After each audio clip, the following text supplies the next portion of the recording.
mighty. Not because you want to, but you have to. Be bold and no time to be bashful. Grab life by the horns like a natural. Be sharp, be quick, and be agile. Never ever let a competitor catch you. Stay ahead of whatever is trying to pass you. Though it's not a race, sometimes that's how you gotta operate.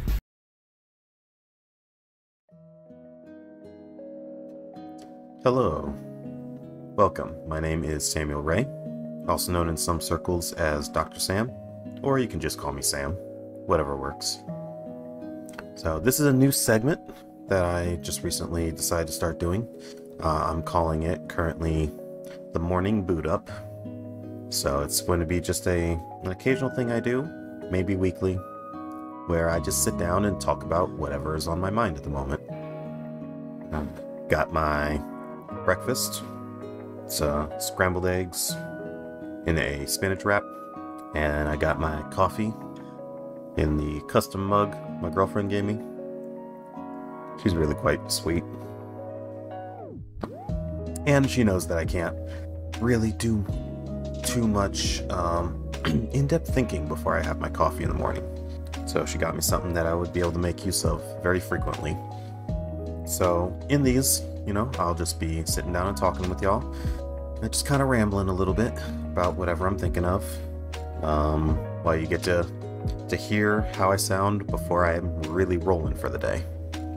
But yeah, because my strengths, are in my speaking voice, more particularly trained articulation, vocabulary, radio, video, broadcasting skills that I obtained through life and school. So just figured I would lean into that a bit more. Recently I've been playing a heck of a lot of Armored Core. Like, as in, I recently had a stream, my first stream of Armored Core 4 on YouTube. And that game's really fun, honestly. I hit a little bit of a wall, and that's actually tied to what we're going to get into later. But I've also been playing a lot of Armored Core old school ones, the PS2 entries, but the PSP ports. So I actually played through the entirety, well, not 100% cleared, but I played through the entire campaign of Armored Core 3 Portable. Just recently cleared it, actually. And then I data transferred over to Armored Core Silent Line Portable. So I got to carry over my mech and all the parts that I had in my possession in my save clear, or my clear save of Armored Core 3 Portable. Mostly because, after winning Game of the Year with Elden Ring, FromSoft came out and just said, here is a trailer for Armored Core 6, Fires of Rubicon. And just basically converted a whole bunch of their fans into people who will try out an Armored Core game. And since that announcement, a ton of people have been trying out the old Armored Core games. I had Armored Core on my radar for a long time. In fact, back on the Xbox 360, so we're talking 2009-ish, I think. I tried out Armored Core 5. It may have been earlier than 2009, but either way, here I am, a teenager, kind of early to mid-teens, sitting down with this Xbox 360, so I'm like about 14 or ish, trying out Armored Core 5, and come to learn many years later, doing research on the series, Armored Core 5 is one of the hardest to get into, out of the entire series that already has a reputation of being hard to get into. But apparently 5 has a distinctly difficult learning curve. And at the time I didn't know anyone who played Armored Core. I just was a kid who loved mechs thanks to Gundam, and saw this mech game at GameStop used for relatively cheap, so I went ahead and bought it and tried it. Struggled for I kid you not, 2 to 3 hours. Struggled to get my legs under me and just understand anything.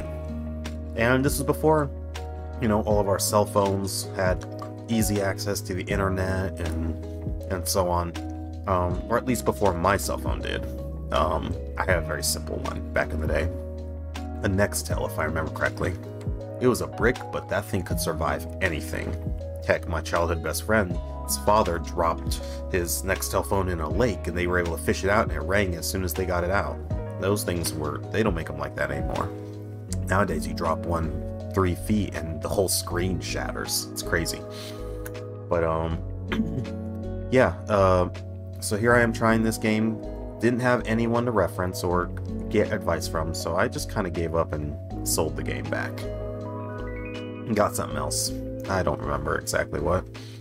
But I've always liked mecha stuff. Giant robots, I mean, I grew up on Transformers. Transformers Beast Wars being my first one. And then my best friend, my current best friend, he introduced me to Gundam. It was Gundam Seed. So, you know, I've always loved giant robots. When I was a kid with Legos, I would build robots and stuff. And it just always spoke to my creativity. So a game where you get to deeply customize your own mech and then take it out on missions, it seems like a slam dunk. For someone like me, anyway. But at the time, it was just too hard for me to get into. Playing Armored Core 3 now as an adult, I see that it still is difficult to get into, but I have a lot more experience with games. I've been playing games for about 26 years now. No, 27 years. And 20 of those have included fighting games. Fighting games are notoriously difficult to learn, because they either don't teach you enough to be competent, or certain aspects of them can't be learned through tutorialization. You have to learn through doing, and in that process, getting your butt kicked by people who are better than you. Or the game doesn't teach you at all, in the case of like Tekken. So, I know how to learn obscure games. Games that obfuscate information from the player. That isn't to say that's good game design. I firmly stand by a game that requires players to look externally at information sources or people in order to even learn the basics. That is just universally poor game design, regardless of genre. That's a hill I will die on. So, you know, these Armored Core games, in that aspect, not very well designed. Straight up, I'm just gonna be honest. You have to think about it a certain way to learn, and sometimes you have to do a little research, because it is very vague on what stats on your customization screen do what, and what stats impact other things, other functions. It is very, very, like, very micromanagey in how you have to do your mechs. But honestly, pardon all the throat clearing. When you're building your mechs, like, once you get a handle on that, then becomes a puzzle in and of itself. So you have a mission, you see your mission objective, and then you can kind of try to anticipate, use that information to anticipate what you have to do and what type of capabilities would make that objective easier to complete, and then you customize accordingly. And I love that.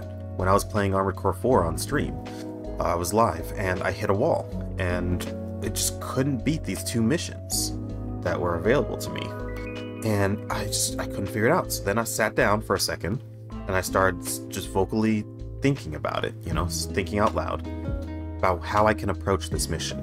One of them, I had to get to the end of this pathway that was littered with enemies and cannon emplacements that did massive damage, and then destroy 3 targets in the last area, this like stronghold. So instead of slowly plodding along and trying to destroy every enemy that was, you know, trying to do damage to me on the way there, I decided to build my mech with speed in mind. Like, okay, just get from point A to point B as fast as possible, dodge as much damage as I can on the way there, and then take out the 3 targets as fast as possible. So I built my mech for that, with a really high boost and good, like, quick boosts for dodges of cannon shots, and then I just booked it. And it worked on the first try. It worked beautifully. And that was such a satisfying feeling. There was another mission where I had to destroy 3, like, long-range cannons that do insane damage. Like, they can, like, 3-shot you. And you're just done. 3 hits and you're toast. So I'm like, okay, I need to be able to tank a little damage, just in case. You know, in case one hit blindsides me while I'm fighting another. So what I did was I went for one that had higher defense and with high aerial boosting. So my thrusters gave me a lot of lift. And then I went for weapons that could fire, not at long range, but at close range. Do a lot of damage at close range, with my energy blade, basically like a lightsaber, and a close range rapid fire weapon, because those cannons are deadliest at long range. So I built for that. I went into the water, or hovered above the water to the side of this main bridge instead of bottlenecking myself, and I came at those turrets from above, and it worked. Like, just the puzzle solving. When you figure out what you need to do in a mission, you build your mech to accomplish, you formulate a game plan. Then you build your mech accordingly in order to accomplish that plan, execute that plan as efficiently as possible, and then it just works and you beat a mission that you've been struggling on. You hurdle that wall. That is so satisfying. So, and it definitely hooked me. I can't wait to stream Armored Core 4 again because of that satisfaction. And then in a later mission, I had to fight another another high-level Armored Core mech. I knew that he was going to be moving around quickly, boosting around and stuff, so I built my mech with a short lock-on time, as wide a lock-on range as possible, high turning speed, and a lot of boosting myself. And it became a dance. And it worked, because I was ready to encounter another mech. So, just reinforced that. While playing Armored Core 3 though, it's definitely a different pace. Much slower, controls are definitely clunkier, definitely archaic. They don't even use the second stick for aiming. But on PSP, that just wouldn't work anyway, because you only have one set of triggers, so that would heavily limit what you can do while you're moving and aiming. But it still has a similar flow, except in the older game's case, some missions, after you complete them, whether that be you fail them or you succeed, even if you fail, some missions will disappear until you clear the campaign. And then all missions become available. But in this case, with some of them disappearing, you have to do some save scumming. You have to go back in, reload your save data, rebuild your mech, and then try again.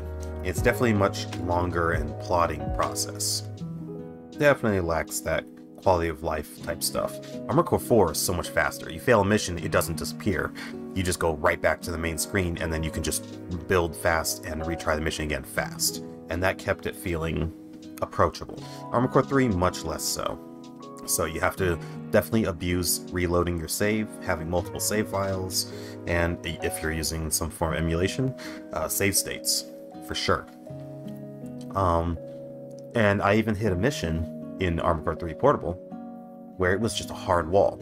No matter how many times I tried it, I couldn't beat it. Couldn't figure it out.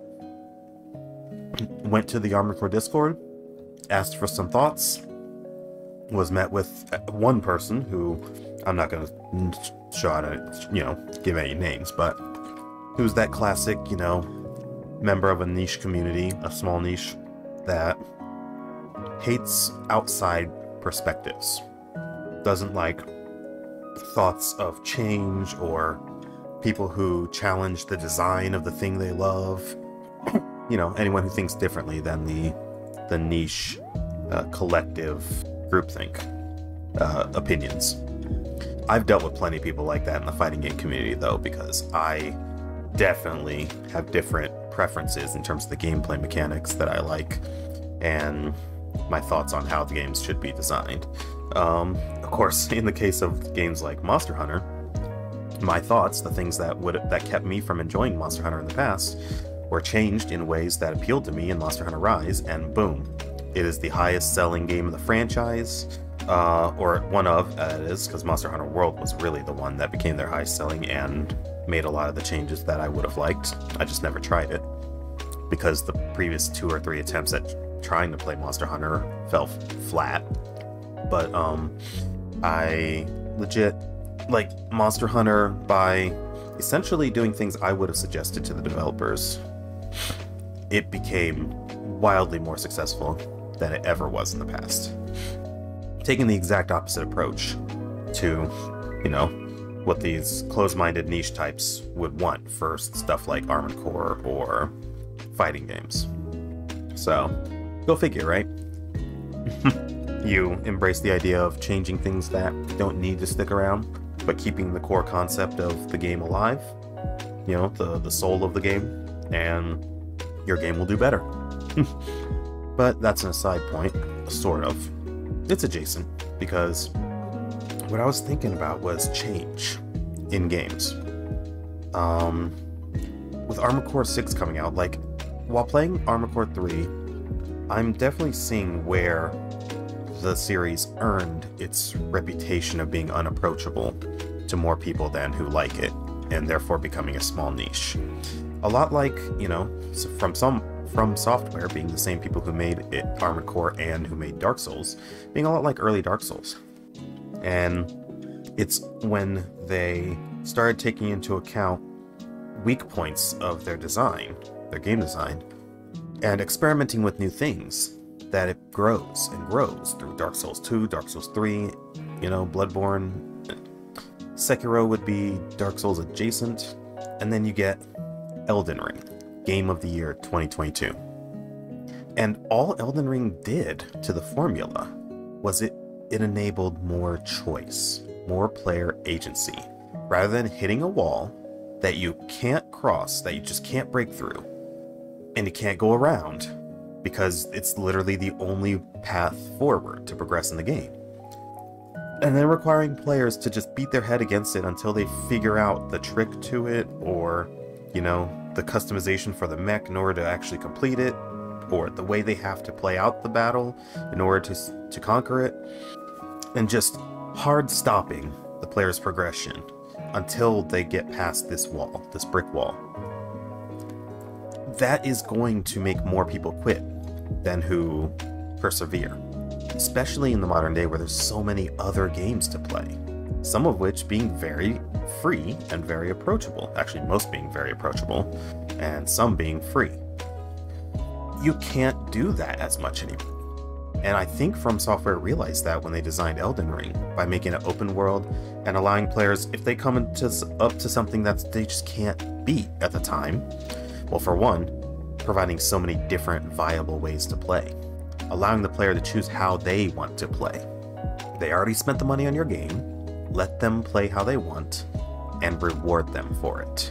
Of course, the reward will vary depending on the playstyle and how the developers choose to reward it, yes, but there should be at least some measure of viability and reward, regardless of playstyle. And then that's how you attain player freedom, and that's something that modern fighting games especially lack. If you don't like playing offensive, you're gonna have a bad time in most modern fighting games, and that's why they pushed me away because I'm more of a defensive outboxer or fencer type. And that style is just not allowed to be very rewarding in the modern releases after 2012-ish. But in Elden Ring, they're like, hey, yo, we're gonna give you a lot of different ways you can play the game. We're gonna make that apparent. And then, if you just absolutely can't beat this challenge, you can go somewhere else, do other things, progress other side plots and such. Level up, you know, upgrade your weapons and gear, skills, all that kind of stuff. Find new things that you can then apply later. And then come back to the wall you're at when you're more experienced and or stronger. And then give it another whirl. That freedom of player choice, that agency that you give to the people who you want to play your game from beginning to end. That's how Elden Ring became Game of the Year, compared to all of its predecessors in its genre. Armored Core 6 needs to do the same. From Software needs to learn their lessons from that and apply it to Armored Core. You know, the previous games would provide you with these walls that you just can't pass. Sure, some missions, after you fail it and it disappears, you can still move on. Albeit without, you know, regaining the lost money that you had to pay out at the end of the mission for repairs and ammunition use. But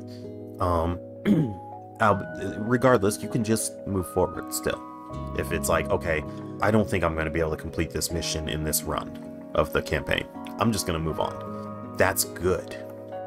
I do wish, though, that the games don't penalize you for it as much, and honestly, that's what made part of what made Armored Core 4 more approachable to me, is that you don't lose as much for failing a mission because it doesn't disappear, it just stays there, and you can retry it again quickly, and it doesn't seem you lose much in the way of in-game currency that you gain, you know, your resources from failing like you did in the old games, or even if you do, they don't make it as in your face, so the feel bad isn't there as much. But either way, keep that element, you know, where you can retry missions or you can move on without completing every single mission in each chapter of the campaign. Allow the player to customize as they wish and complete the missions, but allow each mission objective to have multiple ways to complete it, I think. And that's also a good thing, you know, that freedom to customize your mech as you wish. But they need to perhaps give a little more information that is apparent to more types of players. That way those walls that you hit, those progression walls, they either aren't, you know, you're not bottlenecked into that wall and smack your head against it until you break through, do the Elden Ring thing and let you go around it and do something else until you can come back later with more experience and maybe more gear, better gear. Or like, I don't know, maybe have certain key missions maybe scale to your gear that you have equipped on your mech, so that the challenge level is consistent regardless of how you have customized your mech, and then becomes more about what is your plan for completing this mission and how well can you execute that plan, instead of, oh, well, you know, the parts you have equipped on your mech here are just going to put you at such a disadvantage that it's impossible to complete it this way, and you're just going to have to eat a penalty for failing this mission. Like, you know, challenge is good. Challenge is important. Without challenge, there's no satisfaction for, you know, conquering the challenge. But you have to balance how your feedback, your reinforcement. You have to balance between positive reinforcement and negative reinforcement. Occasional negative reinforcement is good, but when it becomes so much, too much, it can be discouraging. And everyone has different thresholds, yes. So you have to take into account your target audience as well as your target potential audience, and then find a middle ground for those two audiences. That way you can grip as many of those two audiences as possible, and your product can grow rather than stagnate into a niche and eventually fade into obscurity, like the shmup genre has. Or shoot-em-ups, you know, classic arcade shoot-em-ups that originated from games like Galaga. You know, it's like when you don't change enough and you know, you don't adapt to the changing games landscape, the industry, and the audience. The audience changes. You know, the audience of people who buy and play games. They change with time as we get older, as we experience new things in life. I definitely have different tastes now than when I was a teenager, and as a teenager I had different tastes than when I was a kid. You know, now that I'm older, my tastes have kind of come full circle, and I'm starting to re-enjoy a lot of what I enjoyed as a kid. But regardless, people change. Nobody stays completely, you know, stationary and stagnant in their lives and personalities and thought processes. So if your IP, your franchise of games, refuses to change and stays stagnant in your small little niche, well, that's a surefire way to a slow, painful death for your franchise. And if it's a genre spanning issue, then for the entire genre itself. Like I said, shmups, real-time strategies like StarCraft didn't change enough with the times to really keep people playing. Like, you don't want to lean too heavily into the mainstream. You don't want to be soulless, you know, cash grab.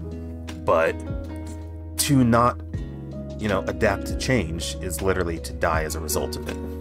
Tradition is only useful as long as it has positive effects. Once tradition becomes a limiting factor, a detrimental factor, then it serves no more purpose in continuing to exist.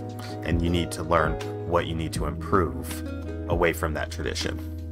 And that's everywhere in life.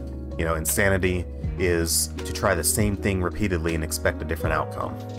And we should always try to better ourselves and what we do. Ourselves, our work, our passions, everything. We should try to improve and better it, rather than just get complacent where we are and stagnate. Stagnation never leads to a healthy outcome, whether it be mentally or, you know, in a game or a product or anything, a service. Always try to improve your craft. And these devs definitely have been doing so. From Software, they're amazing at what they do. And honestly, I don't play dark fantasy stuff much. I don't care for it. So seeing them bring back Armored Core and move away from the Dark Souls type games, I really want to support them just for doing that. Give me that sci-fi. Yes, I'm a sci-fi man through and through. So I definitely want that. But yeah, you know, don't be afraid of change. That's the core of what I was getting at. Just don't be afraid of change. Don't resist change just for the sake of staying in your comfort zone. You know, some areas you do want to have your comfort zone to fall back on when you need low energy times or need to recover. But don't ever settle for the same or less. Always find ways to improve. And sometimes that means forsaking tradition. So I definitely hope that FromSoft does that with Armored Core to reasonable extents. Don't change it so much that it's unrecognizable, and like they said in official interviews, it is not going to be a Souls-like game. It is going to be an Armored Core game through and through. Mission-based structure, like Monster Hunter as well, and the core of the, you know, pun unintended, but the core concept and the soul of the game seems like it's going to be intact. And that's good, that's commendable. But find the little things that made it unapproachable in the past, and find ways to improve that. Sometimes that means changing some things, sometimes that means doing away with other things entirely. As long as it's still recognizably Armored Core, then that's great. And those in the Armored Core community who don't want any change, they want it to be exactly like their favorite Armored Core of old, that's just not a realistic way to look at things. I'm sorry. And, you know, you can hate me for it if you like. You can also, if you disagree, feel free to tell me why in the comments. Just keep it civil and respectable, and you will be respected in kind. But, you know, don't resist change for the sake of hating change. While we as humans often tend to fear change, we also need change. Stagnation is bad for us in so many ways. So, embrace change to a reasonable extent. But there's nothing wrong with being vocal about wanting to keep the aspects that made you fall in love with, you know, whatever it is. In this case, Armored Core, or fighting games, or Monster Hunter, whatever. There's nothing wrong against vocally, you know, letting the developers know why you love this game and why you think that that should stay, this certain aspect or whatever tenet of its design. But accept the fact that some things will change, and if they don't, then this thing you love is going to die. That's just, there's no two ways about it. Armored Core has been so dormant for almost a decade now. The announcement of Armored Core 6 after, you know, the developer's other game won Game of the Year has breathed new life into Armored Core. Make use of that new life being breathed into it. Don't push away new people who come into the community with new ideas. Don't be rude and mean and nasty to them. Have reasonable and civil discussion with them. Be a respectable human being. Be a respectable adult. You know, act your age. And, you know, just in general, be tolerant of the fact that as people from outside the Armored Core community come into Armored Core, they are going to bring new ideas to it because their perspectives come from elsewhere. But, as has been wisely put, the only people who can see the full picture are those who step out of the frame. So if you stay rigidly within one frame of reference, you will never be able to see the full picture and find any kind of objectivity. That's just how it goes. So accept perspectives other than your own. Take them into consideration. Don't be weak and, just fold to other perspectives and opinions, but don't be harsh and rude to people whose thoughts contradict your own. Be open-minded to the discussion, open-minded to new ideas. That's how we grow. That's how we learn and grow as people. So, it's important for things as small and, in the grand scheme of things, not as important to life as video games, which is really a luxury hobby, if all things being considered. But it's also important just for us mentally in life. So it's something we can definitely apply to ourselves in our day-to-day as well.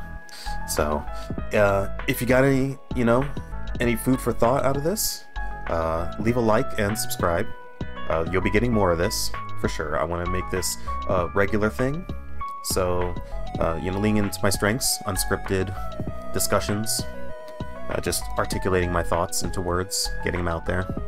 And feel free to discuss what you agree and disagree with in the comments. I actually love to hear from you. Let me know what you think about the idea of changing things for the sake of improvement in anything that could be niche, or maybe things that maybe change too much and could do to have a little more stability. Some things change too much, some things don't change enough. I would say an example of something that changes too much would be like Fortnite, for example. It is wildly inconsistent, and to the extent that all of the cosmetics are so visually inconsistent with each other. And it just becomes kind of a muddled mishmash. Not to say Fortnite's a bad game. I occasionally enjoy booting it up and playing the no-build mode, zero build. I can't stand the building in that game. But that's definitely more of a fun game to play with other people than by yourself, in my opinion. But that's just me. It's not something I ever really choose to play on my own time. But I do like the Battle Royale formula, and that'll be a discussion for another day. So, maybe the next episode. But yeah, feel free to give me your thoughts in the comments section below. Like this if you agree, thumbs down if you disagree, subscribe. I'm hoping that at some point I can reach enough subscribers to hit YouTube Partner, maybe make a little money doing this part-time. Right now it's just a hobby, but who knows, if enough people like what I do on YouTube and I find my groove, then I can make a thing out of it. Alright, well, I gotta head out of here, get ready for work. Hope you all have a great morning, afternoon, night, whatever it is when you're listening to this. And I look forward to talking with you again. This is Samuel Ray, signing out. Have a good one.